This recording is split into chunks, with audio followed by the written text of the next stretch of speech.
Having blue screen issues on your Dell OptiPlex 5080, this video explains proven troubleshooting solutions to diagnose Windows crash errors and get your Dell OptiPlex 5080 back up and running. So whether you're performing updates, you're getting an IRQR not less or equal message, K-mode exception not handled, kernel data in-page error, a lot of errors pertain to this problem, and we're going to go ahead and jump into what should hopefully be a pretty straightforward process, guys. And we're going to go ahead and jump right into it. So first thing I'd recommend doing would be to actually go ahead and boot to the troubleshooting utility on Windows 11. So if you do a hard power off 3 times in a row, Windows should automatically attempt to launch the starter prepared utility. And if it doesn't find anything, it will give you the option to select advanced settings, in which case it will take you to a screen that looks like this. Now, if it does not take you to a screen that looks like this, or you're unable to get to that, you can also download the Windows 10 Media Creation Utility, or Windows 11. They probably will make a creation utility for Windows 11 at some point. And it doesn't really matter, you can actually run the Windows 10 utility on Windows 11 as far as I'm aware. And you should be able to run the troubleshooting utilities built in within it. So you just would go ahead and download it to an ISO file and then burn it to a DVD or USB. It'd have to be about 4 gigabytes or more. It couldn't be a small USB flash drive, and it couldn't be a CD. It'd have to be a DVD. And then you'd boot your computer from it. So depending on the computer manufacturer, you'd have to tap a different key on your keyboard in order to launch that menu, in order to select what boot drive you want to go off of. So it could be anything between the escape key, F2, F8, F12, for example, and those are the function keys on the top of your keyboard. So you may have to just do a little bit of trial and error. Shouldn't take you more than a couple minutes. Googling it would probably be best before you even begin. But anyway, we're ready to go ahead and jump right into it. So we're on the choose an option page. So these will look very similar whether you're booting from it directly within Windows itself, or if you're plugged in a USB flash drive with the media creation utility installed and you selected the recovery option. So when you are setting up your Windows 11 installation or Windows 10, depending on the drive you're using, there should be an option to repair your computer in the bottom left corner of the dialog window, one of the first screens that comes up. You go ahead and select that, and then it would take you to a troubleshooting screen like you see here. And you want to go ahead and select troubleshoot, reset your PC, or see advanced options. And then there are going to be a whole bunch of options in here that we're going to explore in today's video. The first one, we're going to actually go underneath advanced options and then select startup repair, fix problems that keep Windows from loading. So go ahead and select that first.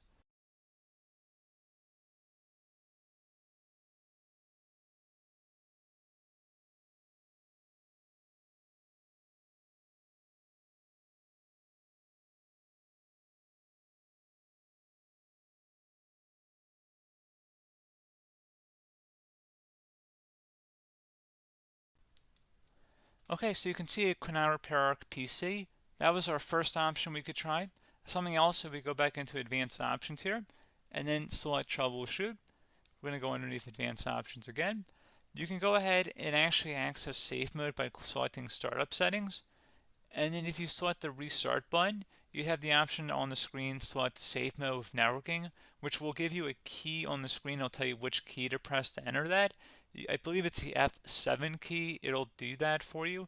I'm not going to go over that in today's tutorial because I don't really want to go into safe mode, but you're more than welcome to attempt that by going into here and then selecting restart. Again, it'll launch another screen. It'll say what key do you want to press, and it'll give you like 7 or 8 different options, and you want to select safe mode with networking. There's also an option for a command prompt too, but that's going to be something we're going to cover later in this video, and we don't even have to go through that in order to access it. So that's why I'm not going to really push for that, because unless you know exactly what's causing the problem, you probably don't need to go into safe mode. Unless you're trying to recover files, in which case then you definitely can go into safe mode, but we're trying to actually recover our computer here. So I hope that makes sense. Something else we can also try here as well would be to uninstall updates, remove recently installed quality or feature updates from Windows. So if you go ahead and select that, you can uninstall the latest quality updates, which generally is the more day-to-day updates. Feature updates are the less regularly released ones, like the big ones. I would equate it to service packs in like Windows 7 and Windows Vista and Windows XP. So larger updates that occur once or twice a year at most. And the quality updates are more just a regular update. So probably obviously depend. It'll take longer if you're going to try and uninstall the latest feature update versus quality update, and maybe you don't need to go back that far. So just giving you guys a couple of pointers with that. Something else you can also look at here, and we're going to jump into the command prompt in a little bit, but you can select System Restore, which will use a restore point recorded on your PC to restore Windows. And this is something I would highly recommend here, guys. So select Next. Assuming you have a restore point saved on your computer, you go ahead and select the most recently created one, and you'll select Next, and then you'll select the drive. You shouldn't actually have to select the drive. You can scan for affected programs, but we're going to keep it all default here, and then we're going to select Finish. So once started, System Restore cannot be interrupted. Do you want to continue? I think we're going to select yes. I don't think we have anything better to do on our computer right now, so just give it a moment here to initialize. It will take a couple minutes to run, obviously depending on how large your hard drive is and how much is saved on the System Restore point. So just give it a couple minutes here.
Okay, so you can see System Restore completed successfully.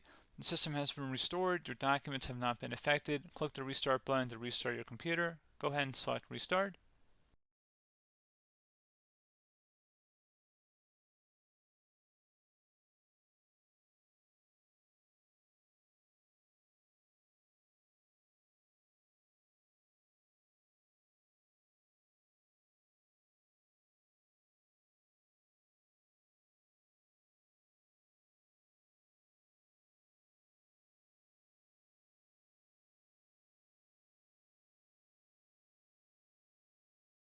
Okay, so you can see the system has been restored successfully. We're going to go over a couple different methods in addition to that if that did not work. So I'm just going to pause the video and we're going to start back on the recovery screen that we started with. Okay, so a couple other things we can try here too. If you go back into troubleshoot, you can select reset your PC, let you choose to keep or remove your personal files and then reinstalls Windows. You can select to keep my files, which will remove apps and settings but keeps your personal files. You can also select remove everything, which will remove all of your personal files, apps, and settings. So this is more of a factory reset, the second option here. First option, it should not delete all of your personal files. However, it will pretty much clear most of your programs, and keep in mind, there's no guarantee that your information, number one, is even still available and easily recoverable on your computer to the point that you actually would be able to recover anything. And the second point is that there's always a chance that it won't actually recover and it will just do a factory reset anyway. So there's no guarantee that actually would keep your files anyway. So I would recommend trying to get a recovery tool and backing that up first before selecting it anyway. But again, those are a couple of different options. And then something else you can try here if you go back to the choose an option. Another option, if you go underneath choose an option and select troubleshoot, advanced options, and now select where it says command prompt. Okay, so the first thing we should do is type our main hard drive here. In most cases, it should be the C drive. So you just do a C colon and then hit enter on your keyboard. So once you're underneath the C drive, we're going to type in dir and then hit enter on your keyboard. It should have program files, users, and Windows all in there. That's how you know you're in the right directory.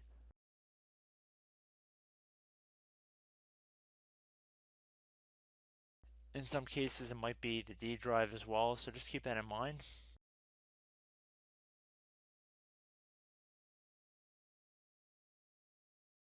Next thing we're going to do is type in cd space / Windows / system 32 / config, and then you're going to hit enter on your keyboard.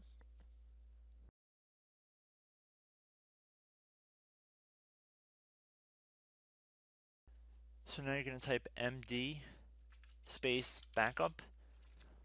If you've seen other tutorials, it might also say to put down md backup. That's because the backup name is pretty common when you want to back something up. So you can name this whatever you want, doesn't have to be backup. So if you've already made a backup folder in the past, you could do backup 1, for example. So once you're done setting the name you want the backup to be called, hit enter on your keyboard again.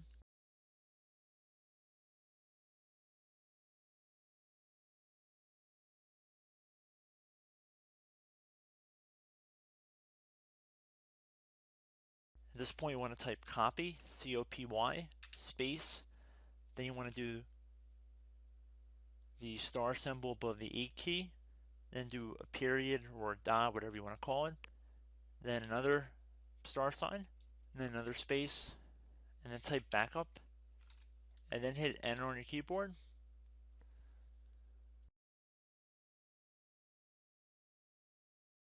Now you want to type cd reg back, REG BACK, and then hit enter on your keyboard. So now that we are under the reg back, so now you want to type dir again, and then hit enter.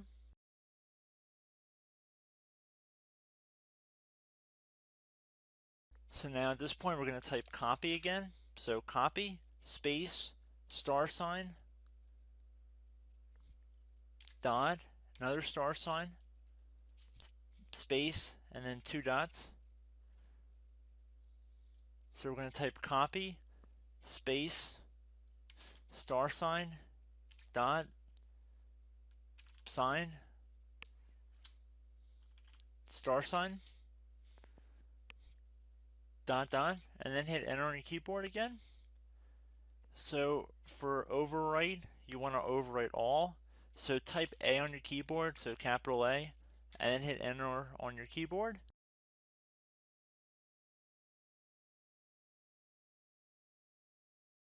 So at this point, you should be good to go. You can close out of the command prompt window, and if you accidentally continue to Windows 10, you should be all set. So I hope one of these 3 or 4 different methods we went through in this tutorial helped you guys out. Again, I'm not sure if you guys heard me earlier, but try to go back into your safe mode if possible and uninstall any programs you know might be conflicting with the Windows startup if you can get into safe mode. So just keep that in mind. Something very simple like that could be blocking up everything. So again, I hope this tutorial helped you guys out, and I will catch you in the next tutorial. Goodbye.